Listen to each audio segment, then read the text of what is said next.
تاریخ میں ملتا ہے کہ حبابہ نامی ایک عورت حضرت امام حسین علیہ السلام کی زیارت کو اکثر جایا کرتی تھی کہ اچانک ایک سفید رنگ کا داغ اس کی دونوں آنکھوں میں پیدا ہوا۔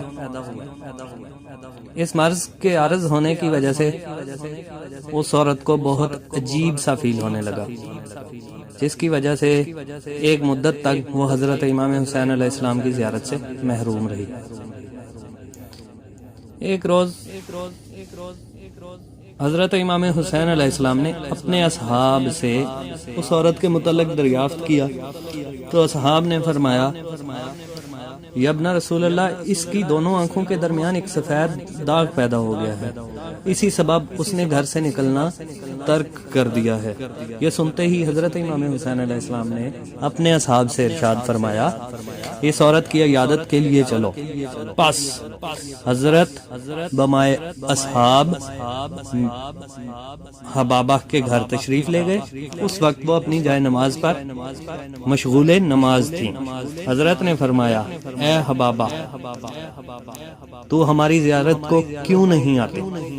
میں نے کہا، یا ابن رسول اللہ۔ اس عورت نے جواب دیا، یا ابن رسول اللہ، بوجہ اس مرض کے جو میری پیشانی پر پیدا ہوا ہے، شرف زیارت سے محروم رہی تو حضرت نے فرمایا، اس مقنع کو اپنے چہرے سے اٹھاؤ۔ جب حبابہ نے اپنے چہرے سے مقنع اٹھایا تو حضرت نے اپنا لعاب دہن اس داغ پر لگایا اور فرمایا، اے حبابہ، خدا کا شکر بجا لاؤ کہ اس نے اپنے لطف و کرم سے تیرے عارضہ کو زائل کر دیا۔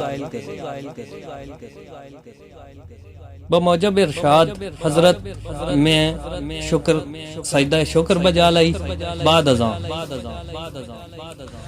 حضرت امام حسین علیہ السلام نے فرمایا، سر اپنا سجدے سے اٹھا۔